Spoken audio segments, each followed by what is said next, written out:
Welcome to the Glow Up Girl podcast, the show where purpose meets inspiration. Each week, I sit down with incredible individuals who open up about their real life journeys, the wins, the setbacks, and the lessons in between.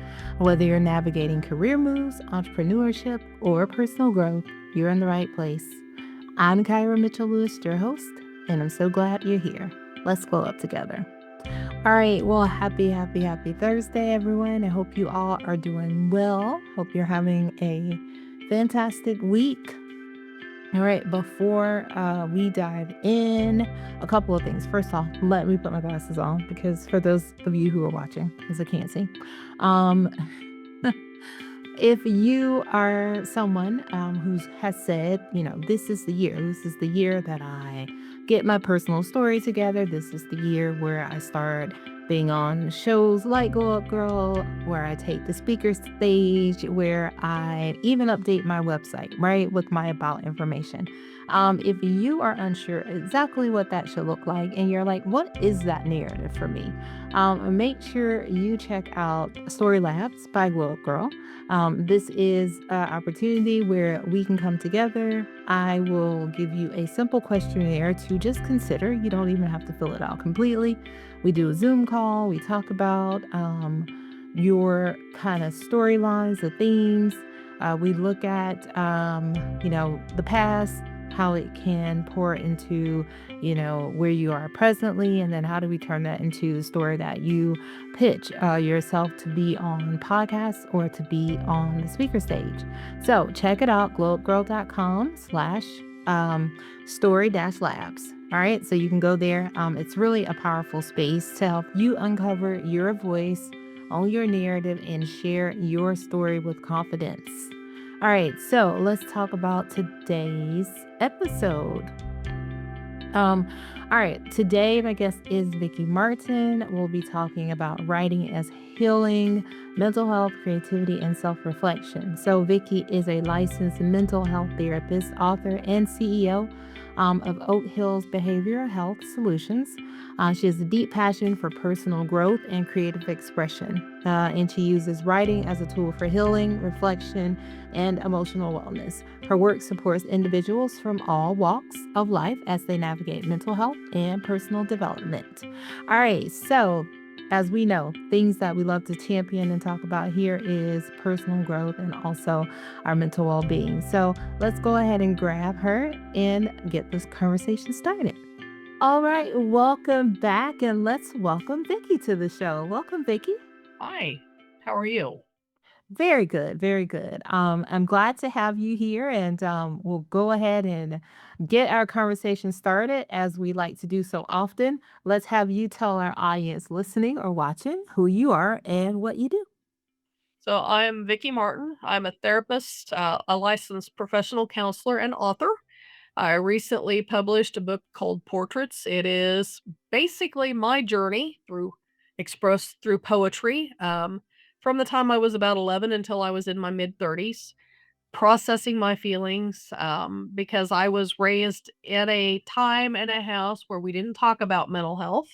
Mm. And so poetry was how I expressed myself and how I managed to not totally come unhinged and hurt myself or someone else as a teen and young adult. And I think that having that place to express ourselves and learn how to take care of ourselves and nurture ourselves is very important for everybody, and especially for younger adults.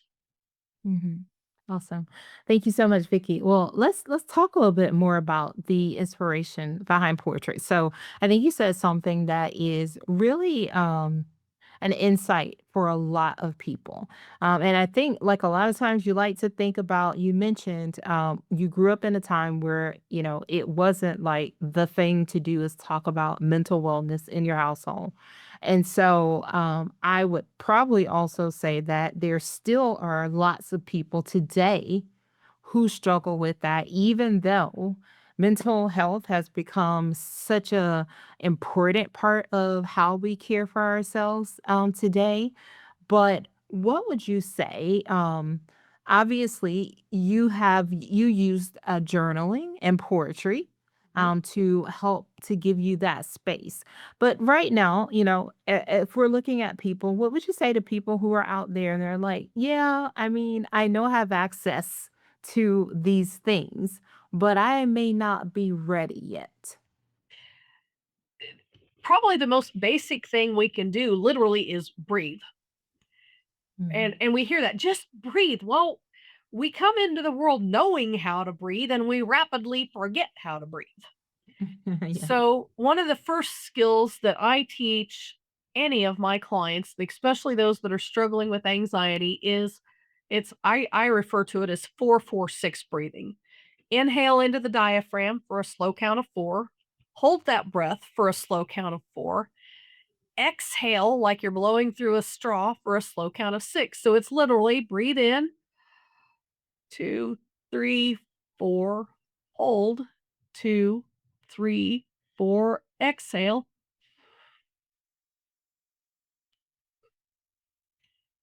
and visualize the muscles in your neck and shoulders lengthening, loosening, and relaxing. If you repeat that cycle 2 to 3 times, you're literally sending your body a signal that says, we can relax. We can just be in this moment. It's Mhm. basically a brain body reconnect. And we come into the world knowing how to do it. If you watch babies when they sleep or animals when they sleep, they're not breathing into the lung, they're breathing into the diaphragm. Mm. If you ever watch free throw shooters, Mhm. they do this little settling in routine. They'll dribble a few times, Mhm. they'll do the little antsy thing with their feet and literally get grounded. Then they'll Right. take that deep breath and they'll Mhm. put their shot up. Yeah. So athletes know how to do this, dancers know how to do this, you know, children and animals know how to do this, but somewhere along the line, we forget how to do this. Yeah. Because it's almost like you said, like that anxiety takes over Yes. and people just feel like they don't know what to do. Right. It's And we overanalyze, and it's yeah. literally as basic as breathing so you Mhm. can create that space in your mind Mhm. for safety and create that sense in your body of safety. Mhm. I'm glad you asked. That's a really good question. Yeah, I think it's so important because there are the people, right? And I always can only refer to my own personal story. So, like, Mhm. I remember many years ago when I started with therapy. Of course, I mean, I didn't grow up in a time either when it was like, yeah, take care of your mental health. And then I remember when I decided to start going to therapy, it was like I'd blown the gaskets off the family, and my parents all thought it was due to them. And I was like, it has Right. nothing to do with you. Like, I'm an adult with adult problems. And Yep. yes, there are some things that stemmed from childhood and experiences in your past. But I was like, but you cannot take that as a personal, like, we did something wrong. Right. And so I think a lot of people, sort of deal with that, or they deal with, like you said, the step of like, I don't know, or I don't want to share. I don't want people in my business. I don't want this. And it's just like, oh my God, like I can't tell you. It's like the best thing I ever did in life for Yes. myself was like go to therapy and get that type of it's growth. It allows for growth in developing. So when I like to say when you talk about like, oh, I want to grow and develop in my career, I mean you have to grow and develop as a person Yes. as well. And I feel like doing those going to therapy is like one of those like key ways that we can do that to help ourselves. What I tell people when they come in, I said, "This is the place where you are safe. You get to talk to somebody that doesn't have a dog in the fight Yes. because everybody else is going to have an opinion. Yep. I don't have a dog in a fight. My job is to listen to you to help you figure out what makes the most sense in your life." Mhm. Yep. I love that. And a lot of people didn't know that there was anybody that didn't have a dog in the fight. Right. Yeah, yeah. Yeah, I think because it's like hearing that and I think also the most important thing you mentioned was the safe space. Right, Like, this is a safe space. No one's judging you for anything you're gonna say, anything that you've done, anything, whatever.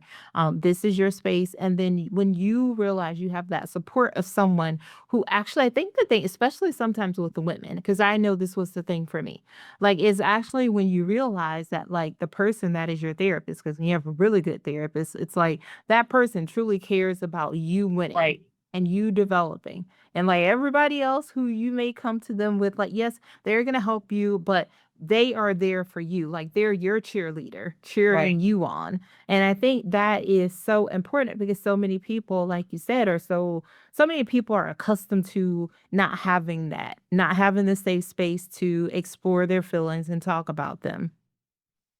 What I think what a lot of people fail to recognize is you are not your experience. Mhm. Mhm. And when we experience something that makes us feel a certain way, we begin to identify as the feeling Right. rather than as a person who experiences the feeling. Right. So when I have clients, and this is something every time they come in and they give me a list of diagnoses, I'm this, I'm this, I'm this, I'm this. I'm no, you are a spiritual being in a physical body having a human experience who Mhm. happens to have these diagnoses. You are Mhm. not the diagnoses. You are a spiritual being in a physical body having a human experience. Mhm. And a lot of people, when I say that to them, at first they look at me like I've probably lost my mind. Well, I've had so many people tell me this, this, this, and this. When we give a diagnosis, it's just so clinicians have this umbrella that describes the symptoms. We use this Mhm. one word to describe a cluster of behaviors or symptoms. That's not who you are, it is what you are experiencing. Those Mhm. are two different things. Mhm. Yeah. No, I love that. I think that I mean, like, we used to use, in therapy, like, the feelings wheel, Mhm. and we sort of start, work your way from the outside in. And then I remember my therapist, and she still always says this. She's like, it's okay to feel the thing, but don't stay in that feeling, Right. right? Like, experience, feel it, go through it. If you need to sit with it for, an hour, 2 hours, 3 hours, Right. but don't let it take up permanent residence in Don't your let it life. take free rent in your head. Yes, exactly. And I think that is the thing that we often see where it's like where people do let it take up permanent residence, Yes. which is, like you said, leads you to a lot of these situations where there's the anxiety and there's the, I don't know, I stopped breathing a long time ago, I'm holding my breath, just hoping that the feeling goes away, right? Right. As opposed to like doing actively engaging and doing something. So thank you for talking that out because I here at Glow Up Girl, like, I love talking about mental health, and it's so important that people see it as an option to, to grow and to help yourself, and not like it doesn't mean anything bad because you No, reached out. mental health is health. Yes. The body is going to respond to whatever reality the mind creates. Mm. So if we take care of the mental, because the brain is a biological organ, if we take care of the brain, we take care of the psyche, we are taking care of the body. Mhm. Yep. Awesome. All right, so let's go back to portraits, and talk about your experience. So you said you started to write things at the age of 11, I believe. The earliest one that I managed to keep Mhm. and recover later. How portraits actually started when I was, I don't know, 13 or 14, my cousins gave me a journal and it had these little teddy bears. I'm like, oh, this is really cute. What am I going to do with it? So I started going back through old notebooks and scraps of paper and I found poetry that I wrote. And I Mhm. generally had a good idea of what age I was because of what I was writing about. And sometimes I'd actually put the date because, in school, you had to put your name and your date on the assignment, Mhm. even as Mhm. early as fourth grade. And so I was lucky that a lot of stuff that I had a year written on it. Okay. And so when I started assembling portraits, and my parents never had any idea that I wrote poetry. I wasn't If you read my poetry, you knew me. Mhm. And nobody was going to know me that well. Right. So I was probably 31 or 32 before my parents had a clue that I wrote poetry. Mhm.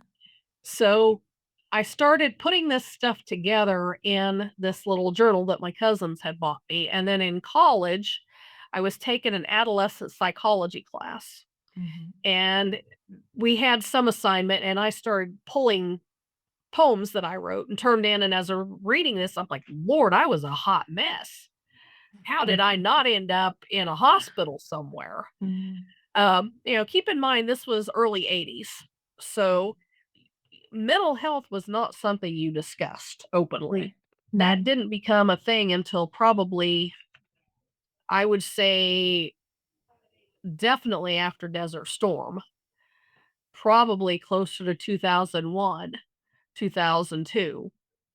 Mm. But I would just write this stuff, and it's raw. There wasn't any filtering, there wasn't any editing. It was just what come out was what come out. Mhm. And so I started putting it all together, and I'm not saying that I wrote prolifically. There's like 20 years worth of poetry and observations in the book. Mhm. And some of it, when I look back and read it, it's like, what is all of that about? And there's one or two I looked at, it's like, how did I end up being diagnosed with schizophrenia? Mhm. Because the way it was written and the tone of it, Mhm. it was scattered, it was pressured, it was disorganized, but that's what my head felt like in that Mhm. moment. Yeah. So I think, when we think about poetry, for me, the really good stuff wasn't well thought out and well planned and well executed. It was just like, what? And there it is. Mhm. It was almost as the universe was speaking through me and Mhm. to me. Mhm. I just wasn't smart enough to figure that part out at the time. It was the raw emotion of it all. It Yeah. was the raw emotion of it. Mhm. And, the one poem that I distinctly remember thinking, "I'm going to plan this out, it's gonna be this wonderful ballad, it's gonna be, 7 or 8 or, 15, 16 stanzas." I think there were, like, 4 or 6 verses, that was it. And I'm Mhm. like, "That's not what I planned," and in the back of my mind, I just kinda heard this voice go, "But that's all that's needed. Yeah. That's really all that's needed to convey what you thought you wanted to say." Mhm. Mhm. So it was kind of interesting how that higher level of consciousness, or God, or Mhm. great spirit, the great mystery, however you want to put it, but how that superior knowledge conveys Mhm. the information to us. Right, yeah. Yeah, I love that. I think it's just really, cool to hear you talk about it, because you have been writing for, quite some time since you were younger, and to sort of see, um, your work evolve, but also just kinda get to its truest form is, like, the rawness. So, while you were still writing as you got older, were you still, like, just sort of writing from more of the emotion side, or was it, as you kinda mentioned, like, "Oh, it's gonna be planned, I'm going to plan to approach it this way?" What I've discovered about writing is as soon as I plan it, the universe starts laughing. It's kind of like planning your life. When I Right. started college in 1987, I had the 10-year plan. In 10 years, I was gonna have my PhD. It Mhm, took me 11 years to get my bachelorate degree. mhm. I'm still pursuing the PhD. I'm 57. I'm not convinced that I want it that bad anymore. Uh-huh. But what I've discovered to be my truth in writing is it has to be honest, Mhm. and you cannot plan honesty. Right. Yep, true. Honesty is something that is a gut level response. Mhm, I don't know how to plan that. I mhm, can think about, when I go into a situation where I think there's going to be a confrontation. Now, confrontation just simply means I see you doing this, and this is what it is creating. It's not yelling, mhm, it's not screaming. It's just, I observe this behavior. I observe this is what it's causing. mhm. Then I will make that conscious decision, or I'll send up that little prayer, let my words be healthy, healing, just, and wise, or let me shut up. Whichever's going to work best, let that happen. Mhm. And that's kind of the way it is with writing. Mhm. Let my words be healthy, healing, just, and wise, or just let me shut up. And I what I like have that. Yeah. found is that allows me to be truthful without being hurtful.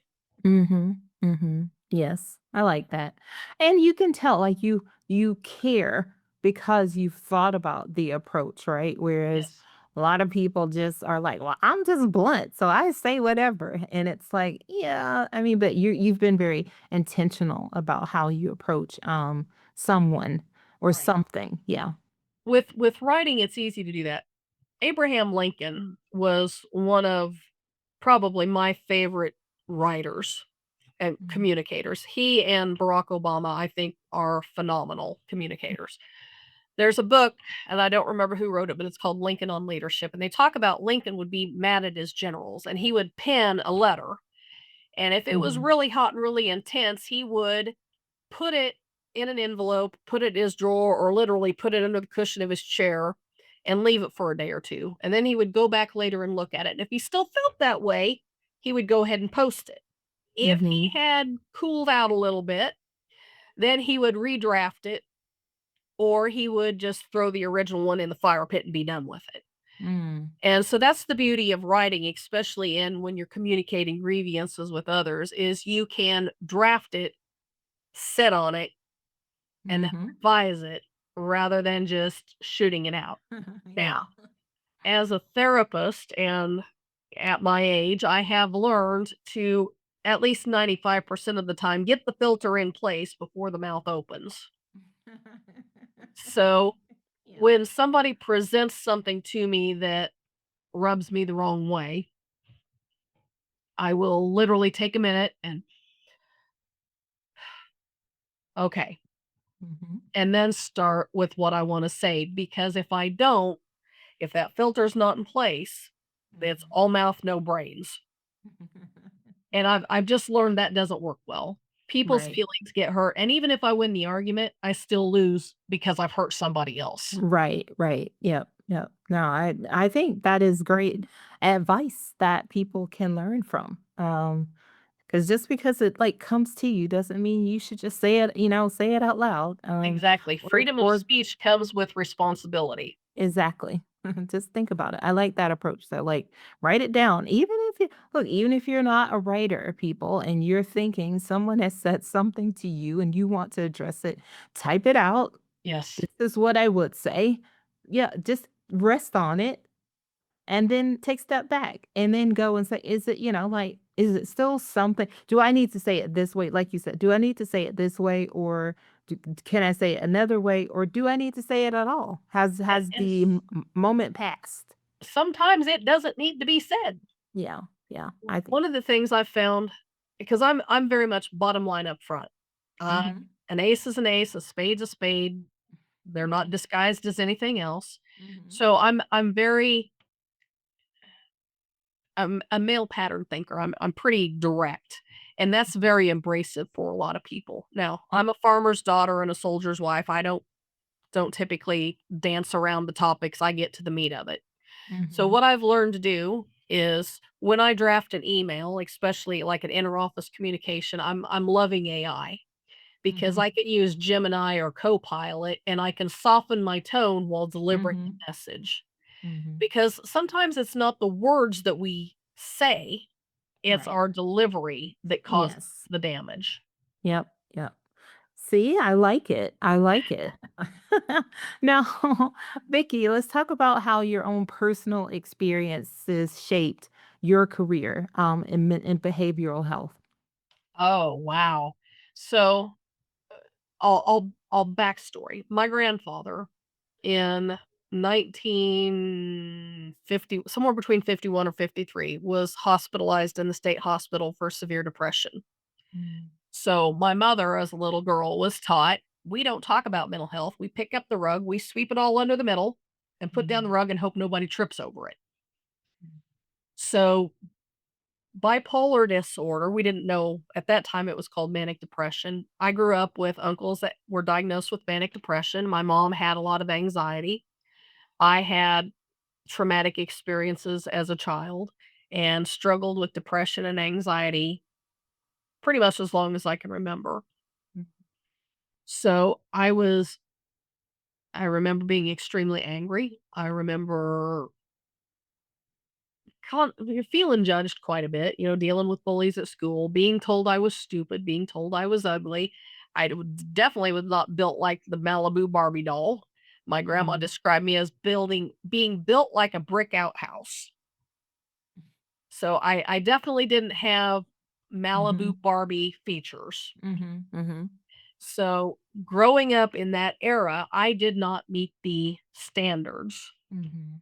And so there was always a lot of trauma from that, feeling judged, feeling less than, things that a lot of people experience. Mhm. Not just females, but there are a lot of males who have those same Mhm. experiences. Mhm.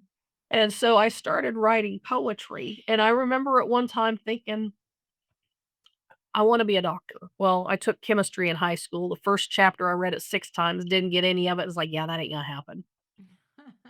But I knew from an early age that my role in this life was to help people heal. And I Mhm. kind of settled on counseling. My first experience with the counselor was literally being sent to the school guidance counselor. It's probably fourth or fifth grade. I don't remember. And he would tell me, let it be like water off a duck's back. And I'm thinking, that is so stupid. But at 9 or 10, I didn't understand that water off a duck's back actually makes good sense because ducks have that lower level of feathers that keep them nice and warm, and then they have that outer layer of feathers that's a shell, essentially. Water literally runs off of it, the duck never gets wet. My mom would say, "Well, that person has an inferiority complex." I'm like, "I don't care what that person has, they need to shut up and leave me alone." So there was a lot of hostility, a lot of attitude, but kind of how it shaped me was as I got older and come to terms with who I am and what I had experienced. Mhm. I'm like, you know, my experience has the value of it may help somebody else. Had I Mhm. not experienced trauma as a child, and it wasn't trauma that my parents induced by any stretch of the imagination, it was just, Mhm. trauma means wounding. Who among us has never had a wound? Right. So, but had I not had some of those experiences, I wouldn't have the capacity to hold space for somebody that has that. Mhm. Had I not been through car wrecks that literally altered my world, I wouldn't have the ability to have space for that. Had I not Mhm. had some brushes with less than stellar relationships, I wouldn't Mhm. have the capacity to have space for that. I wouldn't have the tolerance for it. Right.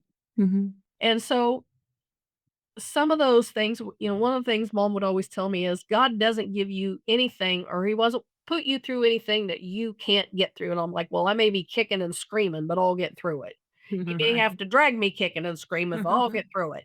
Yeah. So part of it was, lived experience. Part of it was thinking about the things that my mom and dad would tell me. Like one, mom would say, the only thing that will ever stop you from achieving your dreams is your own attitude about doing it. Mm. What my dad would say when I would say, "What do you think I need to do?" He would say, "What do you want to achieve? Mm. What do you want to do with your life?" He didn't tell me what to do. He would give me the questions, ask me the questions to help me shape Mhm. my direction. Mhm. So even though my mom and dad were never in mental health, dad was Mhm. a farmer, mom worked in a factory, their attitude and how they challenged me to think Mhm. independently Mhm.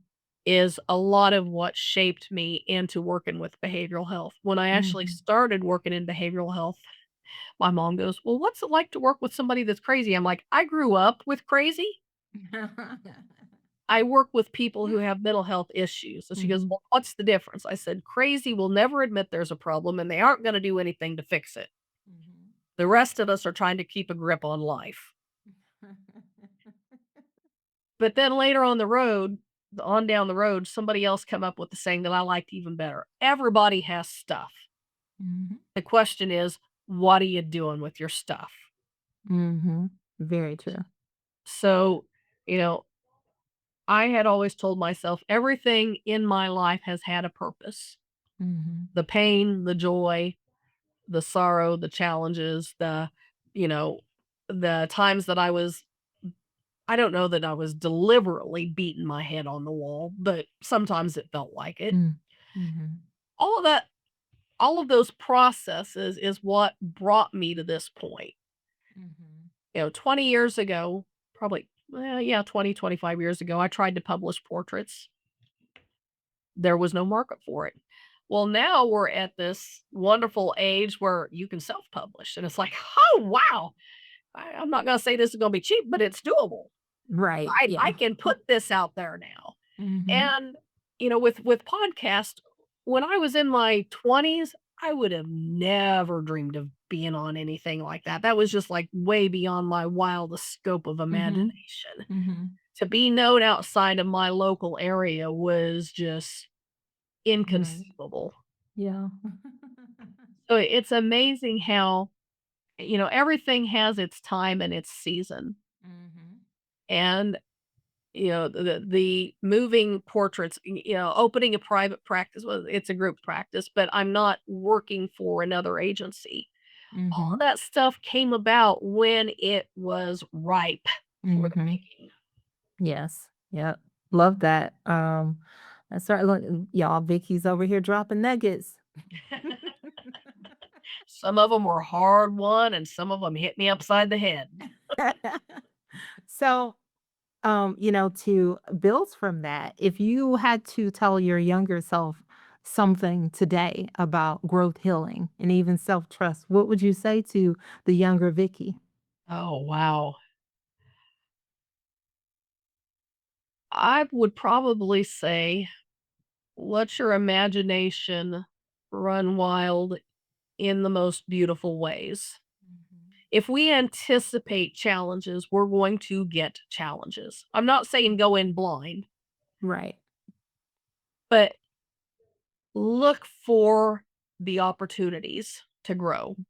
Mhm. Give yourself the space, give yourself the compassion that you would give someone else. Mhm. Yep. The world will beat up on you enough. Why Yes. add to their words? Yeah, for sure. Yeah. Yes, extend the grace to yourself that you give Yes. everybody else because we always have so much grace for everyone else, but like none for ourselves. And it's like ourselves, we're like standing in the mirror, talking to ourselves, beating ourselves up when it's like another person could do the exact same thing. We'd be like, oh, it's okay. I Yeah. mean, we're gonna give you more time on that one. Well, when it comes down to it, I was just thinking about that. It's like love yourself like your creator loves you. Yes. Yep. Yes. Without That is. condition, without reservation, without judgment.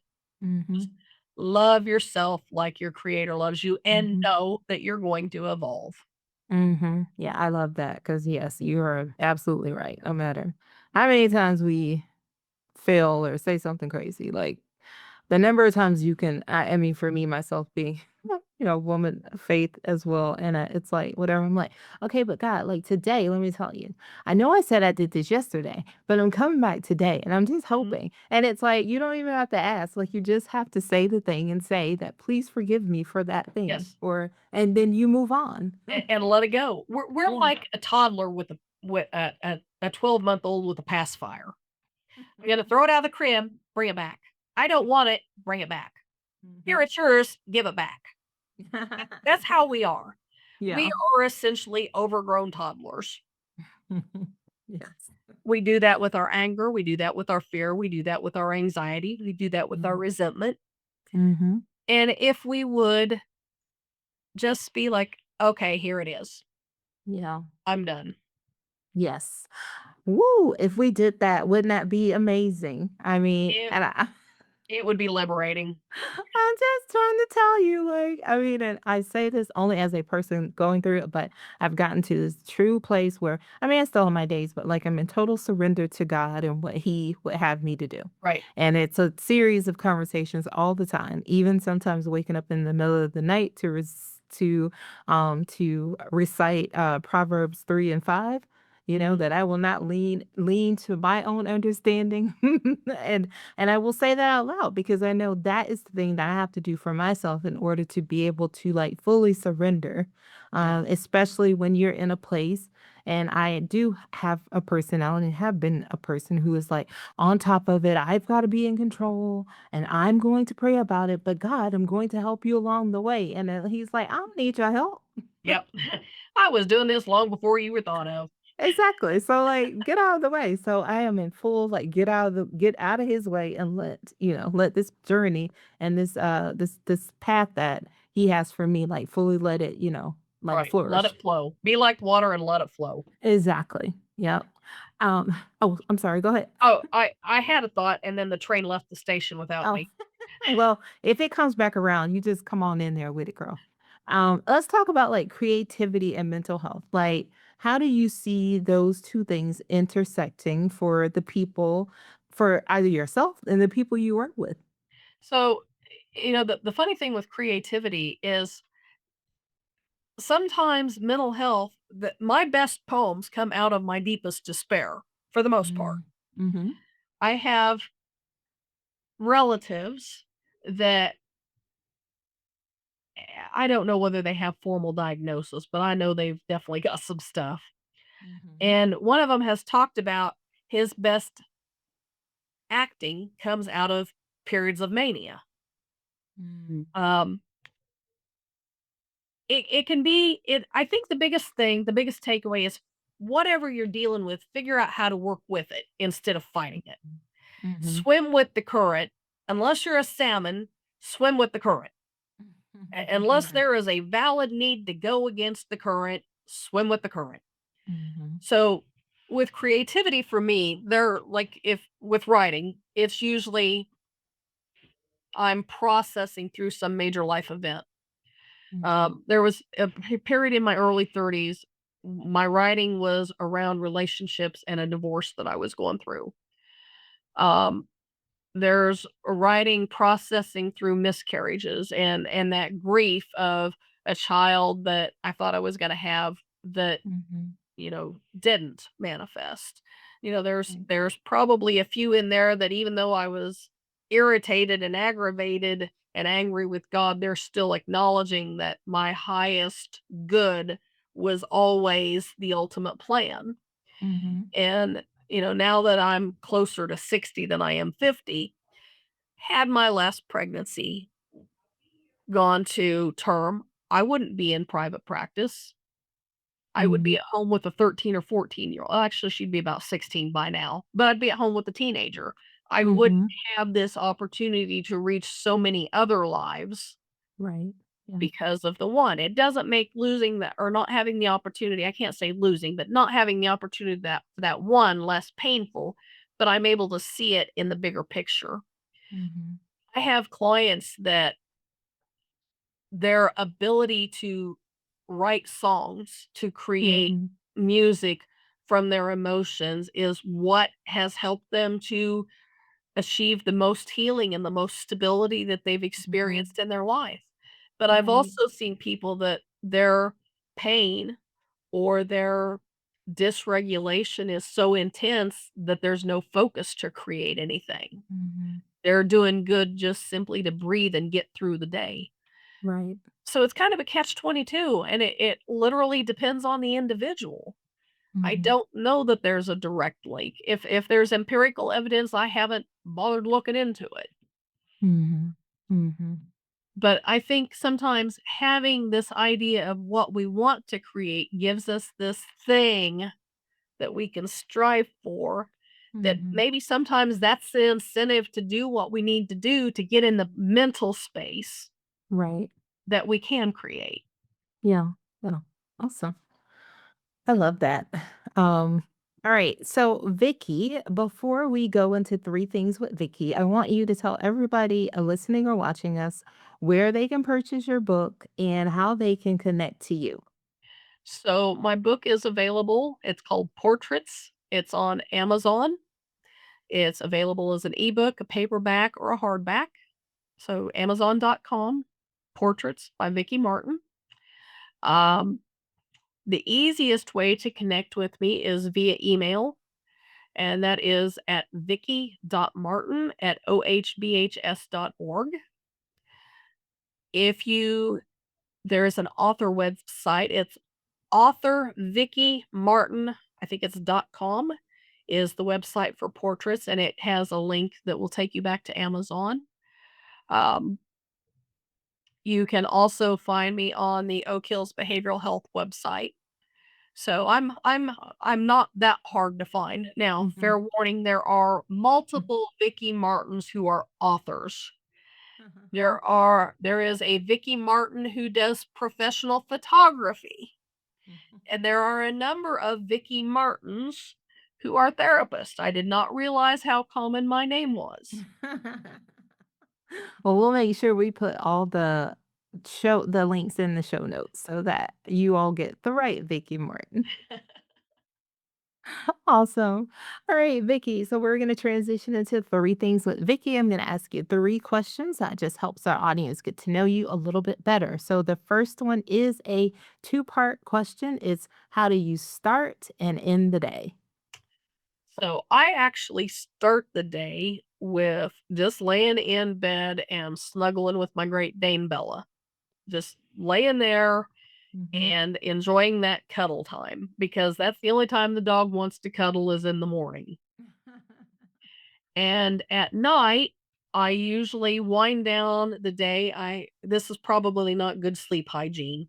So, as a therapist, this is not good sleep hygiene, but I will turn my phone over face down and listen to a either a hypnosis track or a meditation track or like 432 megahertz. Mhm. So I'm always listening to something when I go to sleep. I found that the hypnosis and meditation helps me reduce my anxiety and just kind of quiets the brain down. The 432 megahertz is also really good for that.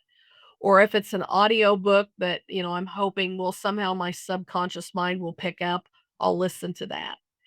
Um, so it's not things that are high on my need to absorb, but maybe I'll absorb while I'm relaxing. Mm, mhm, mhm. That's how I wind down the day. Awesome. I like it. All right. The second question is what's a current intention you're focusing on right now? Oh, wow. Boy, that's a dartboard. Where do I wanna throw that at? So, I've been working toward my doctorate degree. Mhm. Um, I am playing with the idea of maybe applying to law school. Okay. Um, I think my current intention for the day as a general rule is just be good with where I'm at. Mm, Be grateful for everything. Even mhm, if it's challenge, there's an opportunity in the challenge. Every mhm. blessing has a lesson and every lesson has a blessing. So Yes. I think at the end of the day, it's just, you know, be grateful. Mhm. I like it. And the third is where are you currently finding inspiration? Well, the world of podcasts has been a relatively new thing for me. So Mhm, I'm finding lots of new things on podcasts that are mhm. inspiring. Um, I probably spend more time on YouTube than what's healthy, but there's so much content out there. Mhm, And I think that the thing that I'm learning is sometimes find one thing and hone in on it mhm, and give it a few weeks of your time mhm, and then go explore something else. So, learning how to use podcasts and how to maximize what I can gain from them, not right. just exposure, but other people's wisdom. This Mhm. this is a whole new beautiful world that's opened up to me. Yeah. And, I talk to my cousins and my extended family, and my mom's like, "Why?" And I'm like, "Oh my gosh, mom, I don't have to read it. I can just listen. I can do the dishes and I can listen to this. I can Mhm. drive and I can listen to this." I drive a lot. So anything Mhm. that I can listen to, that's a twofer. I'm getting where I'm going and I'm getting to listen to something while I'm going. Exactly. Yeah. Yep. I love that. I think it's pretty awesome. And, All right. just getting to hear other people's voices and their Mhm. perspectives, Mhm. in my mind, sometimes it's like the 4th of July. It's like there's an idea there and an idea there and an idea there and an idea there, and, "Ooh, I wanna remember that one." So, with Right. the beautiful thing with podcasts is I can watch it, and it's like, "Oh, I wanna go back and I wanna pay closer attention to this Mhm. because Mhm. there's something there that I wanna delve deeper into." Yeah. Yeah. Awesome. I love that. All right, Vicky. Well, I have thoroughly really enjoyed this conversation today. You have given us so much good insights, and it was great, like hearing your own story and how you created portraits. And it's great to know that it started when you were young and Yes. it evolved with you. So, I have one last question that I will ask you before I let you go. It's what are 3 things you'd like anyone listening or watching to take away from our conversation today? Hope is always available. Mhm. My big giveaway is know that you are loved. You are loved without reservation. You are loved without condition. You are priceless beyond measure. Growth is always an option. Mm. It's always an option. Regardless of how ugly the situation is, Mm. you are worth more than the worst situation you are in. You are worth so much more. Yes, I love that. Awesome. Well, Vicky, thank you so much again for coming and sharing with the community today. You can always come back to see us in the future. Absolutely. Thank you. Awesome. Thank you. Awesome. Stay tuned, everyone. All right. Welcome back to the Glow Girl podcast. Let's thank Vicky again for joining us today. What a delightful conversation. It's not often that you get to use the word delightful, I don't think. But no, definitely was an amazing conversation. If you want to learn more about her and the work she does, or check out her book, make sure you check out all the links in the show notes. And we'll make sure that you are linking to the right Vicky Martin. All right, if you'd like to learn more about Glow Up Girl, make sure you visit glowupgirl.com and you can sign up for our newsletter, the tools, insights, and inspiration, all those things for your glow up journey. Also, make sure you check us out on YouTube. We are at Glow Up Girl. So, and wherever you're listening, make sure you rate, review, and share. It just helps more people find the show. And if you're sharing any of our stuff on social, make sure you tag us. All right. If you are a brand looking to partner with Glow Up Girl, make sure you send an email to hello@glowupgirl.com, or you can check out the sponsorship options on our website. All right. I think that does it for us today, my friends. Again, I want to thank Vicky for joining the show today and taking time out to drop some absolutely amazing nuggets out there for all of us. So, thank you everyone for taking time out of your schedule again and taking time to listen to the show. So, wherever you are in the world, my friends, I will see you next week. So, until then, stay focused, fab, and glow up. Take care, everyone.